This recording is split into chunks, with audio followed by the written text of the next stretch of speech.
Well, you've been introduced to slope-intercept form. Now it's time to hear about what standard form looks like. So if you keep notes, here's a new vocabulary word for you, standard form. Standard form is an equation of a straight line in the form ax plus by equals c. So in other words, it's just a different form of an equation for a straight line, and this form looks like this. Okay, so here are some examples. 2x plus 3y equals 10. Notice that the x and the y's are being combined together on the left side of the equal sign, and the right side of the equal sign doesn't have any variables at all. Okay, so x and, oh sorry, there's supposed to be a y right there. X and y are being combined together on the left side, and the right side is just a number. Okay, so that's the form for standard form. Now a lot of students see standard form and don't see anything different with it from slope-intercept form. And so they go ahead and they graph. They see the slope is 3, they find the y-intercept is 6, and they graph from there. But this is wrong. Okay, this is very wrong because in order to graph by finding the slope and the y-intercept, your equation has to be in slope-intercept form. So we must convert an equation from standard form to slope-intercept form before we can graph. So our standard form looks like this, and we have to rearrange the equation so it looks like this, slope-intercept form, and then we can graph. So we're going to do a couple practice problems of converting an equation from standard form to slope-intercept form. Here's the first one. Convert this equation from standard form to slope-intercept form. So it's in standard form right now because the x and y are being combined together on the left, and there's just a number on the right. And we want to get it to slope-intercept form, which is y by itself on the left, and then our x variable plus the number on the right.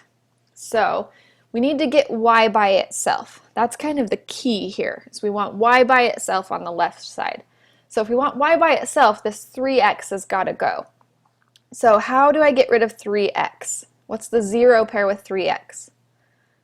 Will it be minus 3x, because we have a positive 3x, and so if we subtract 3x, then it would disappear, right?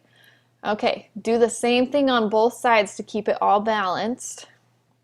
A positive 3x and a negative 3x combine to be 0. And so I'm just left with y equals, and then I have the negative 3x and a positive 4. Okay, this is looking like slope-intercept form. I have y by itself, and then I have a negative 3x and plus a 4. So now I can see my slope is negative 3 and my y-intercept is 4. Okay, so it's been converted to slope-intercept form.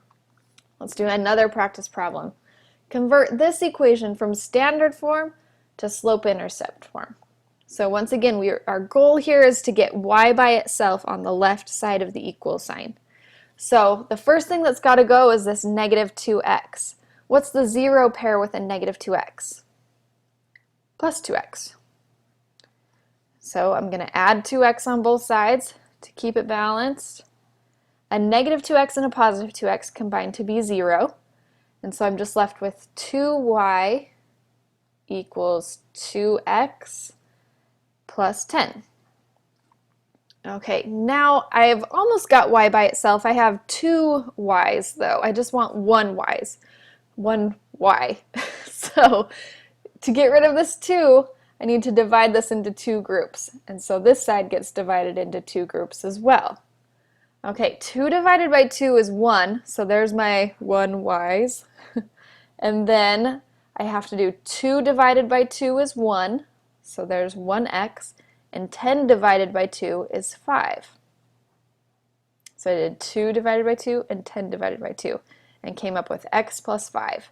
So this is in slope-intercept form because y is now by itself, and I have x and the number being added together. Okay, and remember, if there's not a number in front of x, we just assume it's a 1. Okay, next example and last example.